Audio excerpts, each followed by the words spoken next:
నేను పునరుద్ధానమునకు సంబంధించిన రుజువులు కొన్ని మాత్రమే చూపిస్తాను. ఎందుకంటే మనము వాక్యోపదేశకులను మనం ఆహ్వానించాం, వారికి సమయాన్ని ఇవ్వాలని నా దృక్పథం. పునరుద్ధానము, పునర్జన్మ ఈ రెండు గురించి చాట్ల రాజశేఖర్ గారు మనతో మాట్లాడతారు.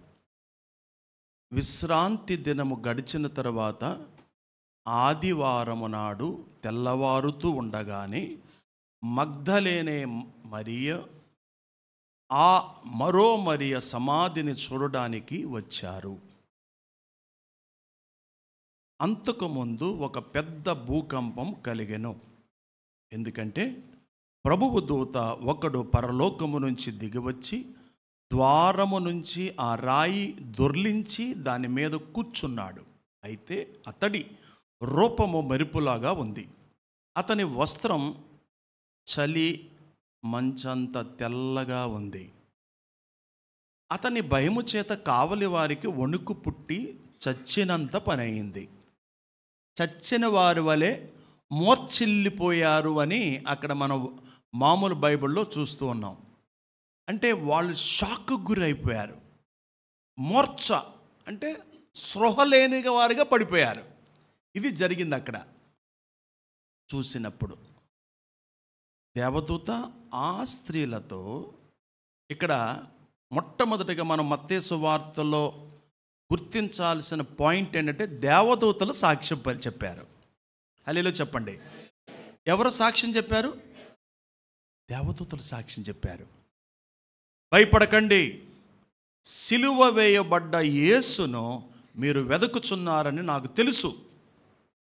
ఆయన ఇక్కడ లేడు. తాను చెప్పినట్టే ఆయన సజీవముగా లేచాడు. రండి, ప్రభు పడుకున్న స్థలము చూడండి అని చెప్పారు. ఎవరు చెప్పారు సాక్ష్యం? అది రుజువు ఒకటి. పునరుద్ధానమునకు సంబంధించిన రుజువు. ఇప్పుడు ఈ ఎలక్ట్రానిక్ మీడియా లేకపోతే ఈ వాట్సాప్, ఫేస్బుక్ వచ్చిన తర్వాత చాలామంది అయినోళ్ళు కానోళ్ళు అందరూ మాట్లాడేస్తున్నారు. వాస్తవంగా ఏంటంటే మీ దేవుడి గురించి మీరు ఏమైనా మంచి ఉంటే చెప్పండి, ప్రకటించండి. ఇతర దేవుళ్ళ గురించి మీరు ఎందుకు అడ్డుకుంటారు? మీలో సత్తు ఉందా? మీకు చరిత్ర ఉందా? మీకు ఆధారాలు ఉన్నాయా? మీరు ప్రకటించుకోవచ్చుగా. మమ్మల్ని అడ్డుకుంటారు ఎందుకు? అర్థమవుతుందా మీకు? అలా అడ్డుకోవటం వాళ్ళకేంటంటే బెనిఫిట్, లాభాలు. సత్యం లేదు కానీ పోట్లాడుతున్నారు. సత్యాన్ని అడ్డుకోవడానికి ప్రయత్నం చేస్తున్నది అపవాది కార్యాలు. ఇవన్నీ కూడా పిచ్చగా రకరకాలుగా యేసు ప్రభుని దూషిస్తూ ఉన్నట్లుగా కొన్ని క్లిప్పింగ్స్ మనం వింటున్నప్పుడు దయచేసి ఎవరు బాధపడద్దు. వారి మనసు మారాలని ప్రార్థన చేస్తే మీరు చాలు. ఒకప్పుడు మనం కూడా మూర్ఖులమే, ఒకప్పుడు మనం కూడా వ్యతిరేకంగా మాట్లాడిన వారమే. మనస్సులు మార్చేది దేవుడు. రాతిగుండ హృదయాన్ని మార్చేవాడు ఆయన మాత్రమే. అందుకే పునరుద్ధాన శక్తి అందరూ అనుభవించులాగున, పునరుద్ధాన బలము అందరూ చూచులాగున మనము విశ్వసించాలి. విశ్వాసం విశ్వాసం విశ్వాసం విశ్వాసం అని మాట్లాడుకుంటాం. పునరుద్ధానము లేనిది విశ్వాసం ఎక్కడది? పునరుద్ధానకు బలము ఎన్నున్నాయి. పౌలు గారు కూడా ఆయన మాట్లాడుతూ ఉంటాడు. వాళ్ళు చెప్పే బోధ వ్యర్థమైపోయేది ఆయన తిరిగి లేకపోతే. ఆయన సాక్షులుగా పనిచేసేటువంటి ఆ సమయం వృధా అయిపోయేది. ఎందుకంటే ఏథెన్స్ ప్రాంతంలో సువార్త ప్రకటించడానికి వెళ్ళినప్పుడు పౌలు గారిని ఎగతాళి చేశారు. రకరకాలుగా ఇష్టమైనట్టుగా మాట్లాడారు. ఇప్పుడు మొదటి శతాబ్దంలో జరిగిన గురించి మనం ఇప్పుడు బైబిల్లో చదువుకున్న మాట్లాడట్లా చాలామంది ఈ మధ్య. గమనించండి, ఒక 5 సంవత్సరాల క్రితం లేనిది ఈ మధ్య ఎందుకు పెరిగిందంటే, ట్రైనింగ్ సెంటర్లు పెట్టారు వాళ్ళు కూడా. కొంతమంది బడుగు బలహీన వర్గాలను పోగు చేసి వాళ్ళకి బెనిఫిట్స్ చూపించి, ఎక్కువ ఆటో వాళ్ళు తిరుగుతూ ఉంటారు కదా అటు ఇటుగా, అక్కడక్కడ చూసినప్పుడు అవకాశం చూడండి, మీరు అడ్డుకోండి, వీడియోలు పెట్టండి, మీకు డబ్బులు కొట్టేస్తాం. అరే, మీ దేవుడి గురించి ఏమన్నా మంచి ఉంటే చెప్పుకోవచ్చు కదా. మీరు మంచి చేయండి 10 మందికి, మీ దేవుడు చెప్తే అది చేయవంట, అడ్డుకుంటాం. అంటే వారిలో ఉండి పనిచేస్తున్న శేఖర శక్తుల మీద మనము పోరాడుతున్నాం. అదనమాట. పునరుద్ధాన శక్తిని పొందినవాడు, విశ్వసించినవాడు ప్రకటించకుండా ఎలా నిద్రపోతాడు, మాట్లాడకుండా ఎలా నోరు మూసుకుంటాడు? మొదటి రుజువు దేవదూతలు సాక్ష్యం చెప్పారు. లూకా సువార్త 16వ అధ్యాయము మొదటి వచనం.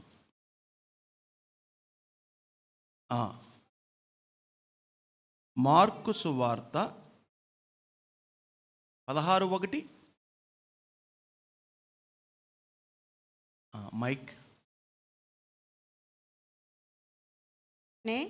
మగ్దలేని మరియయు, యాకోబు తల్లి అయిన మరియయు, సలోమియు వచ్చి ఆయనకు పూయవలెనని సుగంధ ద్రవ్యములు కొనిరి. ఇక్కడ అమ్మా శాంతమా, జాగ్రత్తగా వినండి. ఇదంతా మీకు తెలుసు, కానీ నేనేంటి దీని గురించి ఎక్కువగా మాట్లాడాల్సిన పని లేదు, కానీ జస్ట్ అలా జ్ఞాపకం చేసుకుందాం. అమ్మ అరుణ, తలపైకెత్తు, తలపైకెత్తు. దేవుడి కోసం మనం ఇప్పుడు ఒక పొజిషన్లో ఉన్నప్పుడు, టైం ఉన్నప్పుడు, అవకాశం ఉన్నప్పుడు మన మాటలు వేరుగా ఉంటాయి. డబ్బులు లేనప్పుడు మాటలు వేరుగా ఉంటాయి. కాస్త జేబులోకి డబ్బులు రంగాలనే మాటలో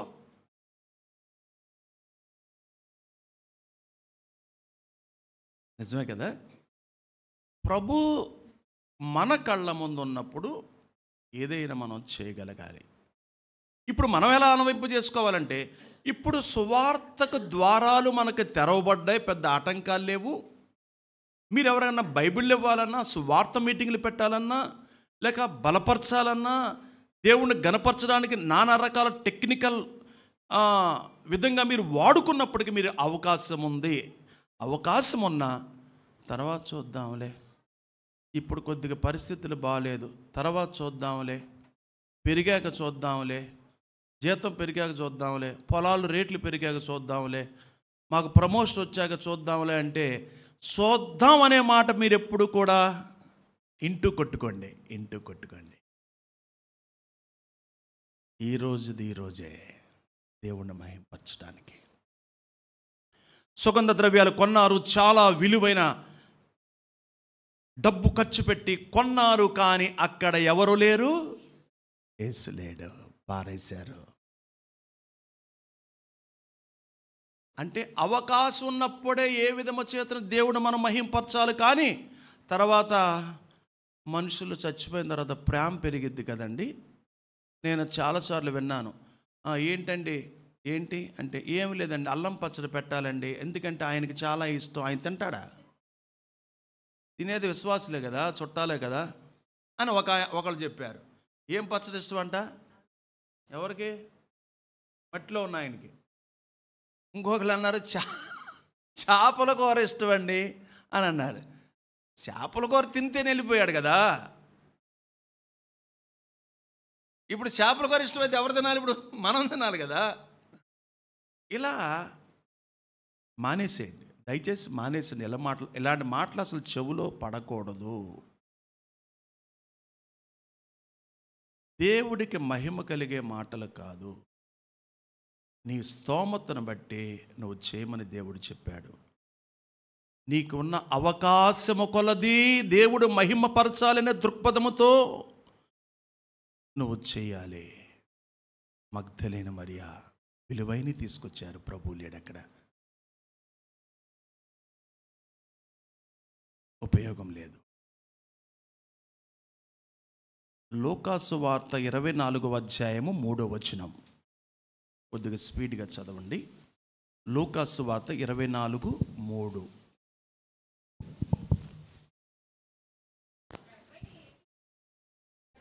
కనబడలేదు. ఏమీ తోచట్లేదు. ప్రకాశమానమైన వస్త్రములు ధరించిన ఇద్దరు మనుషులు వారి యొద్ద నిలబడ్డారు. వారు భయపడి ముఖములను నేల మోపి ఉండగా, వీరు సజీవుడైన వానిని మీరెందుకు మృతులలో వెదుకుచున్నారు? చెప్పండి. ఎవరైనా గుర్తుపెట్టుకోండి, సజీవుడు అంటే అక్కడ ఏముంది? ఏ సమాధి ఉంది? ఖాళీ సమాధి. అందుకే మనం ఈస్టర్ పండగ అని 40 దినాలు అని మనం ఎప్పుడూ పునరుద్ధారణ జ్ఞాపకం చేసుకోవాలి. మనం ప్రతి ఆదివారం పునరుద్ధారణ జ్ఞాపకం చేసుకోవాలి. అనుక్షణము నిన్నే కొలుతున్న పునరుద్ధారణను మనం చెప్తూనే ఉండాలి. ఖాళీ సమాధి ఇది ఒక రుజువు. దేవదూతలు చూచారు. దేవదూతలతో దూత మాట్లాడింది, ఆ శిష్యులతో దూత మాట్లాడింది, ఆ స్త్రీతో దూత మాట్లాడింది. అదొక రుజువు. ఖాళీ సమాధి అక్కడ ఉన్నట్లుగా మనం చూస్తున్నాం. నేను ఖాళీ సమాధి చూసి వచ్చాను. లోపలికి కూడా వెళ్ళొచ్చాను. మీరు కూడా వెళ్ళొచ్చు, త్వరలో వెళ్ళొచ్చు. ఇంకా మనం చూసినట్లయితే ఇదే యోహాను సువార్త 20వ అధ్యాయము 24వ వచనము చూడండి.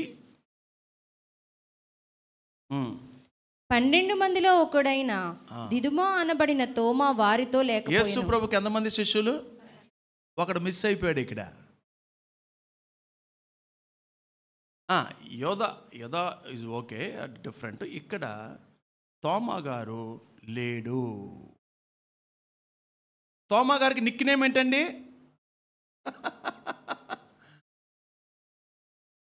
అనుమానము తోమా. మనకు కూడా అనుమానాలు, ఎన్ని అనుమానాలు ఉంటాయి కదా. అనుమానాలే మనల్ని ఇక్కడి వరకు ఇబ్బందులు పెడుతూ ఉంటాయి. అనుమానాలు. తోమా ప్రభు ప్రత్యక్షమైనప్పుడు ఆయన అక్కడ లేడు.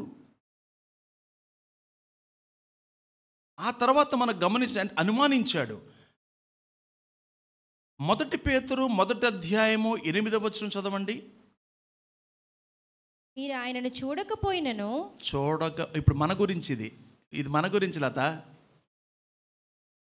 లత నువ్వు యెరూషలేముకి వెళ్ళి ఆయన సమాధి చూడకపోయినా విశ్వసిస్తున్నావు, ఆయనను ప్రేమిస్తున్నావు. హల్లెలూయా. చూసి నమ్మిన వారి కంటే ఇప్పుడు ఎవరు వాళ్ళు? చూసిన వాళ్ళు ఎవరో వారు, చూడని వారెవరో మనం. నేను ధన్యుణ్ణి అని మీరు అనుకోండి అని. అలా కాదు, మీకు అనుకోవాలి.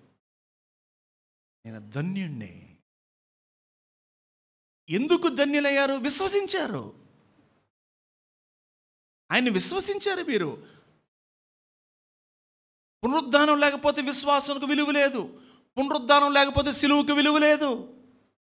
అందుకే నశించుచున్న వారికి వెర్రితనం, కానీ విశ్వసించిన మనకు దేవుని శక్తి. చెప్పండి అందరూ, ఏంటది? దేవుని శక్తి.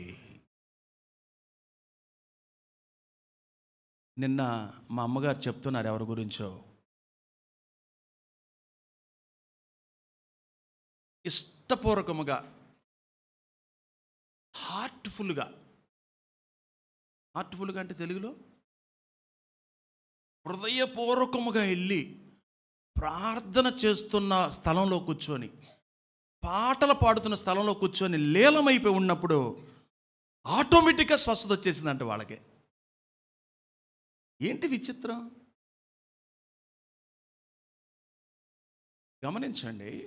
నా కోసం కూడా చంటక్క ఎన్నికేపాడు చంటక్క వచ్చారా? ఎందుకు కూర్చున్నారా? అయ్యా ఈ సేవకుడు బలహీనుడయ్యా అని ప్రతి వారం చేస్తుంది నా కోసం. సరే, అందరం బలహీనలు, కానీ అలా చేయకూడదు. సేవకుడిని బలపరచండి. ఎప్పుడైతే ఆయన బలపరిచాడో ఇక ఏ బలహీనతలు అవన్నీ మొత్తం కనిపించవు, అవన్నీ పనిచేయవు. అలాగే పాటలు పాడుతున్న వారిని కూడా బలపరచండి, వాక్యం అందించే వారిని బలపరచండి. మనందరం బలహీనమే అని మీరు ప్రార్థన చేసేటప్పుడు అలా చేయాలి. ఒకళ్ళు చెప్పారు, మీకు తెలిసే ఉంటుంది, ఇప్పుడు బాపట్లో సేవ చేస్తున్నారు జైపాల్ మెర్సీ జైపాల్ స్టెల్లా కాలేజీలో వాళ్ళు పనిచేసి, ఎంతమంది గుర్తుంది? జైపాల్ గారు. మీరందరూ ఆ తర్వాత వచ్చిన వాళ్ళ కాదు కదా? జైపాల్ గారు, మెర్సీ జైపాల్ గారు గుర్తులేరా మీకు? గుర్తుందిగా? ఓకే. వాళ్ళు బైబిల్ మిషన్ బ్యాక్గ్రౌండ్. అక్కడ సేవ ప్రారంభిస్తుంటే ఆ బీచ్ సమీపంలో జ్వరంతో వాళ్ళు దేవుని పని చేయాలని జ్వరం అన్న వచ్చి మందిరం అంతా శుభ్రపరుస్తూ అక్కడ ప్రార్థన చేసుకుంటూ వెళుతున్నారంట. వాళ్ళకి జ్వరాలు మాయమైపోయినాయి అంట. అర్థమవుతుంది మీకు? ఇంట్లో ఉండి మానసికంగా నలిగిపోతున్నారు, మందిరంలో వచ్చి వాళ్ళు మహిమ పొందుతున్నారు, వాళ్ళ ద్వారా దేవుడు ఘనత పొందుతున్నాడు. అంటే మందిర సంబంధిగా వాళ్ళు పనిచేస్తున్నారు. కాబట్టి పాటలు పాడుతున్నప్పుడు కూడా మీరు గమనించండి. మళ్ళీ చెప్తున్నాను, పాటలు పాడేవాళ్ళు లేరు, బాలసుబ్రహ్మణ్యం కాదు, లేకపోతే వెనకాల కూర్చున్న సుశీలం కాదు. వాళ్ళు పాడుతున్నారు దేవుడిచ్చిన గొంతుతో, దేవుడిచ్చిన స్వరంతో పాడుతున్నారు. అంతే, మనకు దేవుడు వీళ్ళనే ఇచ్చాడు అంతే. మరి సచ్చినా కానీ మనం ఎక్కడ లేపుకొస్తాం? వెళ్ళి ఆయన లేపుకొస్తే మీరు వెళ్ళిపోతారు. పాడుతున్నప్పుడు మీరు కూడా ఆ మాటలో అన్వయింపు చేసుకుంటూ మీరు కూడా పాటల్లో లీనమై పాడుతూ ఉంటే మీకు తెలియని శక్తి పొందుతారు. ఇదేదో నేను ప్రాస్పరిటీ గాస్పుల్ చేయట్లేదు, అనుభవిస్తూ పాడండి, ఆత్మతో ఆరాధించండి. ఈ శరీర బలహీనతలు, మానసిక బలహీనతలు ఆటోమేటిక్గా వెళ్ళిపోతాయి. అవి ప్రత్యేకంగా రోగాల కోసం మనం ప్రార్థన చేయవసరంలా. పాపాలు ఒప్పుకొని పశ్చాత్తాపడితే చాలు, దేవుడు స్వస్థపరుస్తాడు. నమ్మిన వాళ్ళు దేవుని స్తోత్రం చెప్పండి. ఇక్కడ చూడండి, అక్కడ తోమ లేడు, కానీ యేసుప్రభు మన గురించి చెప్పారు, ఆయన చూసి నమ్మాడు, మీరు చూడక నమ్ముతున్నారు, మీరు ధన్యులు. మనం ధన్యులు. యోహాను సువార్త 20వ అధ్యాయము 27వ వచనం. తరువాత తోమా చూచి ఇటు చాచి నా చేతులు చూడుము, నీ చేయి చాచి నా ప్రక్కలో ఉంచి అవిశ్వాసివి కాక విశ్వాసివై ఉండమనెను. అందుకు తోమా ఆయనతో, నా ప్రభువా నా దేవా అనెను. యేసు, నీవు నన్ను చూచి నమ్మితివి, చూడక నమ్మిన వారు ధన్యులని అతనితో చెప్పెను. ఈ మాట మీకు ధైర్యాన్ని ఇచ్చిందా? హలో బ్రదర్, ఈ మాట మీకు ఇదే ధైర్యంతో బతుకుదాం, ఇదే ధైర్యంతో బతుకుదాం. మనం ధన్యులం, అంతే, మనం ధన్యులం. నేను దరిద్రుడిని ఎవరు అనుకోమాకండి మీరు, మనం ధన్యులం. ప్రభునందు మీరు అందరూ ధన్యులు. అపోస్తలుల కార్యములు 4వ అధ్యాయము 33వ వచనం కూడా చూడండి. ఇదియు కాక అపోస్తలులు బహు బలముగా, అపోస్తలులు అంటే పిలవబడిన వారు, పంపబడిన వారు, బహుబలముగా ప్రభువైన యేసు పునరుద్ధానమును గూర్చి సాక్ష్యం ఇచ్చిరి. ఇది మనం చేయాలండి, అంతే, ఇంకేం లేదు. అయిపోయింది నా మెసేజ్. దేవరాజు గారు నేను కూడా అలా అంటున్నాను, ఆయన అయిపోయింది నా మెసేజ్ అని అరగని చెబుతారు. అపోస్తలులు అందరు కలిసి ఏం చేశారు? బహుబలముగా ప్రభువైన యేసు పునరుద్ధానమును గూర్చి సాక్ష్యం ఇచ్చిరి. ఆ సంఘం మన సంఘానికి మాదిరి, యావత్ సార్వత్రిక సంఘాలకు మాదిరి. మొదటి సంఘం మన సంఘంలాగా ఉండాలి, గుర్తుపెట్టుకోండి. ఈరోజు మీరు ఇంటికి వెళ్ళి ఒక్కళ్ళకైనా పునరుద్ధాన క్రీస్తుని గురించి తెలిసిన వాళ్ళకో, ఫ్రెండ్స్కో, స్నేహితులకో మీరు ప్రకటించి దేవుడిని మహింపరచాలి. ఏం వాట్సాప్లో కూడా ఏం పెట్టవసరం లేదు. మీరు దేవుడికి మీకు కనెక్టింగ్ ఉంటే చాలు. ఆయన తిరిగి లేచాడు, పునరుత్థానుడు. బహుబలముగా సాక్ష్యం. ప్రసంగాలు చేయొద్దండో, సాక్ష్యం చెప్పండి. సాక్షి 2-3 నిమిషాలు అవచ్చు, ప్రసంగం అయితే మీకు 45 నిమిషాలు, గంట ఇవ్వాలి. వాళ్ళు కూడా 45 నిమిషాలు వినలేరు. నమస్కారం వెళ్ళొస్తాం అంటారు. మన మాటల్లోనే పునరుద్ధాన ప్రభువుని జ్ఞాపకం మనము చేయగలగాలి. అంతేకాదండి, ఇలాంటి మనస్సు అసలే నాకు వచ్చినటువంటి ఆలోచనలు కొన్నిసార్లు అవి వెంటనే జరిగిపోవాలి, నేను బతుకుండగానే అవన్నీ చేసేయాలని ఆతృతతో ఉండా నేను. మళ్ళీ కొన్నిసార్లు నాకు నేనే నిదానిస్తున్నాను, ప్రభా మీ టైంలోనే చేయండిలే. కానీ ఎందుకో మానవుడిగా నాకు అని అనిపించింది, నేను ఎవరిని నమ్మలేకపోతున్నాను. నా కళ్ళ ముందు నేను ఉండగానే నీకు సంబంధించిన కొన్ని పనులు చేయాలనుకుంటున్నాను, ఇక అంతే నాకు చాలు అని అనుకున్నాను. ఇప్పుడు దేవుడు అసలే ఈ అపోస్తలులకి అలాంటి మనస్సు, అలాంటి హార్ట్ ఎలా వచ్చిందండి? పునరుద్ధాన శక్తిని వాళ్ళు అనుభవించారు కాబట్టి బలంగా ప్రకటించగలిగారు కాబట్టి 2వ అధ్యాయం 42వ వచనం ప్రకారం వాళ్ళు చేయగలిగారు. ఇది సీక్రెట్. చదవండి. అలా ఆ స్థితికి రాగలటానికి కారణం ఏంటి? పునరుద్ధాన శక్తిని పొంది బలంగా ప్రకటించారు కాబట్టి 2:42 చేయగలిగారు. వీరు అపోస్తలుల బోధయందును సహవాసమందును రొట్టె విరుచుటయందును ప్రార్థన చేయుటయందును ఎడతెగక యుండిరి.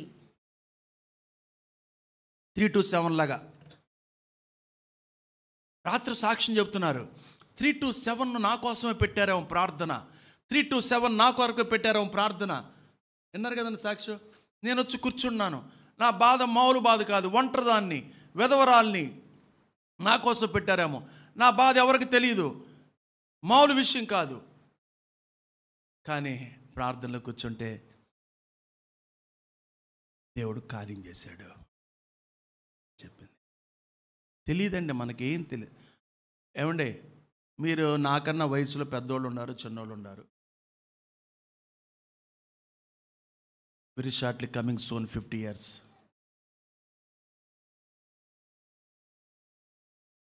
ఒకటే గుర్తుపెట్టుకోండి, మనకేం తెలియదు, మనం అమాయకులం, ఆత్మీయ అమాయకులం.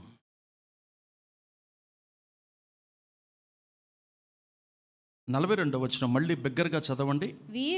వీరు అపోస్తలుల బోధయందును, ఆ పైన మనం చదువుకున్నాం కదా, వీరు అపోస్తలుల బోధయందు సహవాసమందును రొట్టె విరుచుటయందును. మీరు కొంతమందితో ఎందుకు సహవాసం చేయలేకపోతున్నా నాకు బాధగా ఉంది. యవనస్తులు కూడా 2 బ్యాచ్లు అయిపోయారు. మన సంఘంలో ఏమన్నా, మన కుటుంబం, నా కుటుంబంలో ఉన్న నా కొడుకులు, నా తమ్ముళ్ళు 2 బ్యాచ్లు అయిపోయారు. రాజేష్ అన్న నేను కూర్చొని మాట్లాడుకుని, రాజేష్ కొద్ది మేధావు అనమాట. అప్పుడప్పుడు అస్సలు ఎలా ఉంటాడంటే అటు ఇటు బ్యాలెన్స్గా ఉంటాడు, ఎవరి జోలికి వెళ్తావు, ఒక పెద్ద మనిషిలాగా. ఆ పెద్ద మనిషికి చెప్పానమాట, అన్న మనం ఏంటంటే అన్న కూర్చుందాం, అన్న మాడుదామా, గుడ్. నేను ఎలా ఫీల్ అవుతున్నా అంటే, నా తమ్ముళ్ళు, నా కొడుకులు లేరుగా, తమ్ముళ్ళు లేరుగా, అన్నలు లేరుగా. శివాజీ అన్న, నువ్వు ఒక అన్నగా మనందరం కూర్చొని ఒక ఉద్యమాన్ని మనం ప్రారంభించాలి. క్రీస్తు పునరుద్ధరణ తలపైకి ఎత్తండి.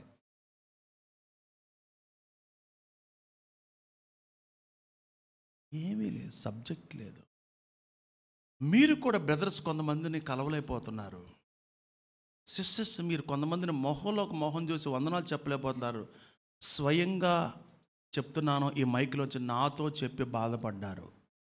బ్రదర్స్ మీ గురించి కూడా నాతో చెప్పి బాధపడ్డారు. మేమేం చేసామండి, అలా పక్క తిరిగి వెళ్ళిపోతున్నారు. వందనాలు చెప్తే ఏమైంది, ఎవరి తిప్పలాళ్ళు పడుతున్నాం కదా నీళ్ళకెళ్ళి, ఏదో ఆదివారమే కలుసుకునేది.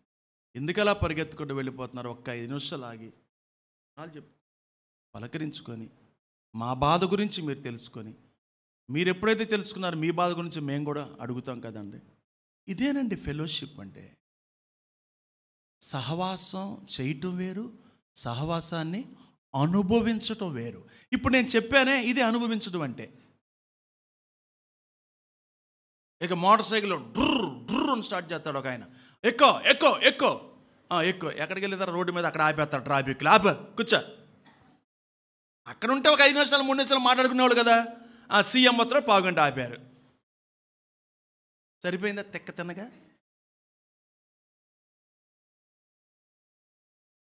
ఆలోచించాలండి. మీకు చెప్తున్నాను, నా స్పీడ్కి నేను బీపీ తెచ్చుకున్నాను. సీను, నా స్పీడ్కి నా నరాలు బలహీనమైపోయినాయండి. మీరు అలా అవ్వకూడదని చెప్తున్నాను. ఈ రోజుకి నా వయసు మళ్ళీ తిరిగి రాదు, కానీ నా గోల్స్ చాలా ఉన్నాయి, నా ఆశలు చాలా ఉన్నాయి. అర్థమవుతుంది మీకు? నేను నష్టపోయాను, పశ్చాత్తాపడుతున్నాను. ఆ పునరుద్ధానుడు నేను ఇంకా ప్రకటించలేకపోయానే, ఆ పునరుద్ధాన క్రీస్తుని ఇంకా బలంగా ప్రజల్లోకి తీసుకుని వెళ్ళలేకపోయానే అని నేను చాలా బాధపడుతున్నాను.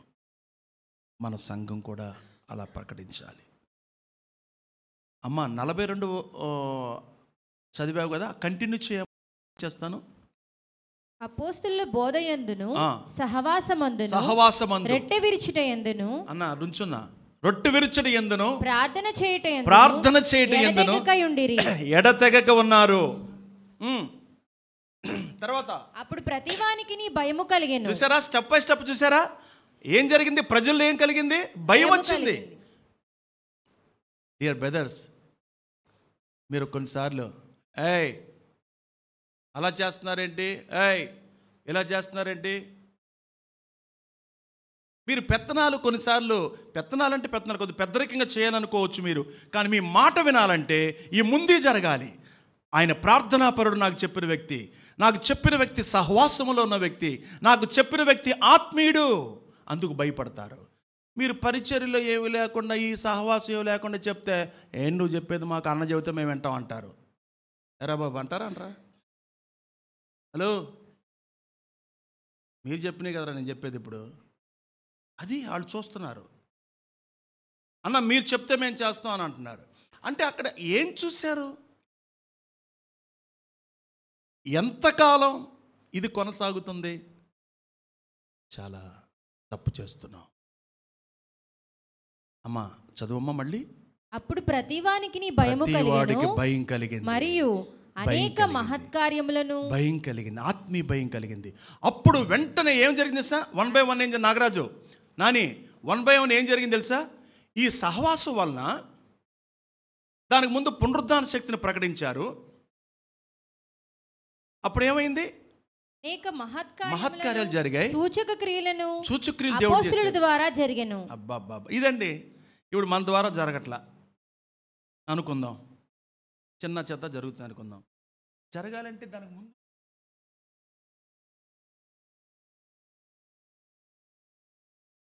మీటింగ్ వచ్చారు, మీరు పెళ్ళికి వెళ్ళారు, ఫీజు కట్టాలి నువ్వు.